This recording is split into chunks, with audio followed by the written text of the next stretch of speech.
అసెంబ్లీకి వస్తున్నాడు, ప్రజల కోసం కాదు. బీఆర్ఎస్ పార్టీ ఫ్రస్ట్రేషన్లో ఉంది. స్ట్రేచర్ గురించి మాట్లాడే స్థాయి ఎవరికి ఉంటుందంటే నియంతలకు ఉంటుంది. హిట్లర్ కూడా స్ట్రేచర్ గురించే మాట్లాడింది. మనుషులంతా సమానమే అనేది ప్రజాస్వామిక భావన.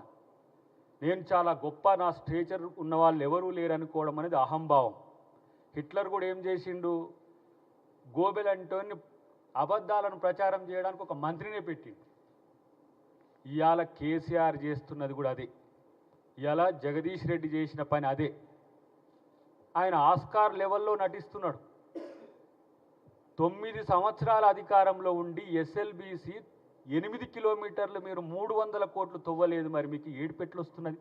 రైతులు ఏడిపించిండ్రు, లక్షల కోట్లు ఖర్చు చేసినామంటున్నారు. ఇలా తగుదునమ్మా వచ్చి అని ఇలా అసెంబ్లీకి వచ్చి స్పీకర్ గారి పట్ల వ్యవహరించిన తీరు, రాజ్యాంగ వ్యవస్థల పట్ల, సభా సాంప్రదాయాల పట్ల, సభాపతుల పట్ల కనీస గౌరవం లేని సన్నాసులను తయారు చేసిన పార్టీ అలా బీఆర్ఎస్ పార్టీ.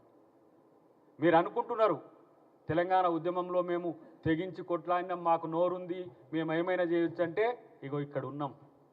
మీరు పండుకున్న రోజు కొట్లాడిన వాళ్ళం మేము. రాములక్కైనా నేనైనా.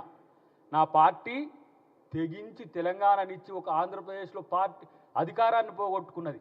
అయినా సరే తెలంగాణనిచ్చిన చరిత్ర కాంగ్రెస్ పార్టీది. మీ త్యాగాలు ఎక్కడున్నాయి? బీఆర్ఎస్ పార్టీ త్యాగాలు ఎక్కడున్నాయి? దేశం కొరకు త్యాగాలు ఇచ్చిన కుటుంబం కదా కాంగ్రెస్ పార్టీ. ఇవాళ తన ఆస్తులను సైతం ఇవాళ తాకట్టు పెట్టి ఈ స్వాతంత్రోద్యమానికి సహకరించింది మోతీలాల్ నెహ్రూ గారు. జైలుకు పోయిన జీవితం నెహ్రూ గారిది. చైనా వారి తర్వాత తన జీవితాన్నే ఇవాళ ఏ విధంగా కుమిలి ఏడ్చి చనిపోయిండో మీకు తెలుసు. నా దేహం ముక్కలైన ఈ దేశాన్ని ముక్కలు కానియనని చెప్పిన ఇందిరాగాంధీ తెగువ కింద మీరు ఎంతరా బాబు. శ్రీలంకకు శాంతి సేనలు ప్రపంచ శాంతి కొరకు పంపించిన రాజీవ్ గాంధీ ఈ దేశం కొరకు త్యాగం చేసిన కుటుంబం. 2 పిల్లల్ని, చిన్న పిల్లల్ని సంకన పెట్టుకొని దేశం కొరకు పోరాడిన సోనియా గాంధీ తెగువ కింద మీరు ఎంత. అప్పటికి కూడా పార్టీని అధికారంలోకి తెచ్చి యూపీఏ చైర్పర్సన్గా ఉన్న సోనియా గాంధీ గారి కాళ్ళు మొక్కితే తెలంగాణ ఇస్తే దానికి ముఖ్యమంత్రులైన మీరు స్ట్రేచర్ గురించి మాట్లాడుతున్నారు. నిన్న ముఖ్యమంత్రి గారు ఏమన్నారు? స్ట్రేచర్ గురించి మాట్లాడేటోడు స్ట్రేచర్కు పోతారు, స్ట్రెచర్ నుంచి ఆడికి పోతారు, మార్చురికి పోతారు. హిట్లర్కి అదే అయింది.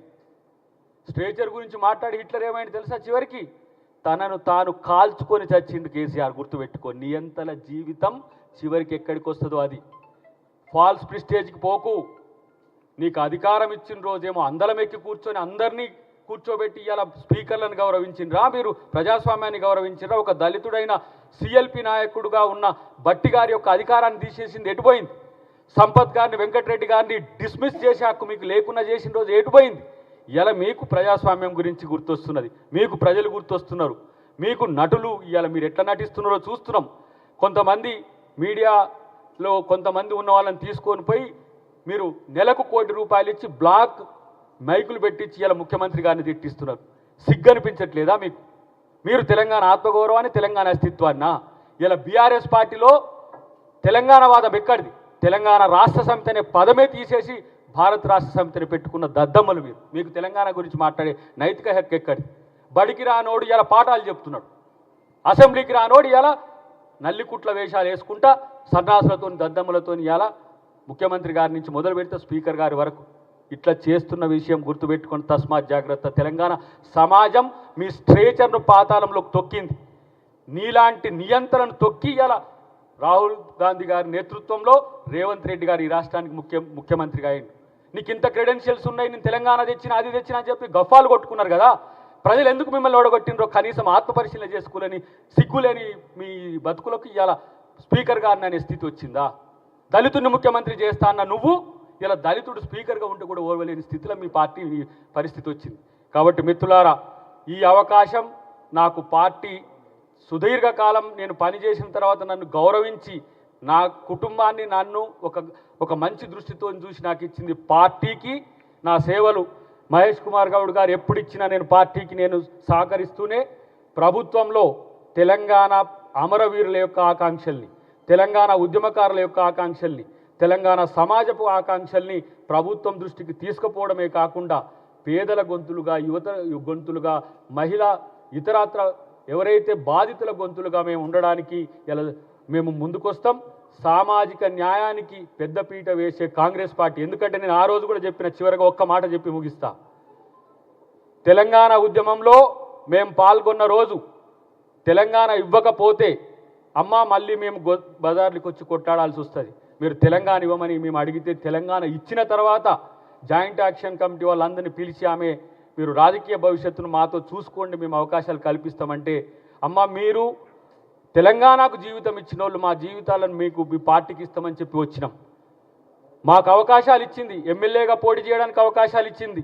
ఒకసారి టికెట్ ఇవ్వకపోయినా ఈ పార్టీని అధికారంలోకి చేసేందుకు మేము కూడా ఉడతాభక్తిగా సహకరించాలని అలా కొట్లాడినాం. ఈ రాష్ట్రంలో అమ్మకు బహుమతిగా ఈరోజు రాష్ట్రంలో కాంగ్రెస్ పార్టీని అధికారంలోకి తెచ్చినాం. ఈ పార్టీకి మా జీవితాలను వెచ్చించైనా సరే ఈ పార్టీని మళ్ళీ అధికారంలోకి తేవడమే కాదు, రేవంత్ రెడ్డి గారిని ముఖ్యమంత్రి చేసుకున్నట్టుగానే రేపు రాహుల్ గాంధీని ఈ దేశానికి ప్రధానమంత్రి చేయడానికి మేమందరం కూడా కంకణబద్ధులమై ఉండి మా శ్రమను మా సమయాన్ని అంతా కూడా పార్టీకి ఇస్తామని చెప్పి పిసిసి గారికి ప్రత్యేక కృతజ్ఞతలతో థ్యాంక్ యూ వెరీ మచ్.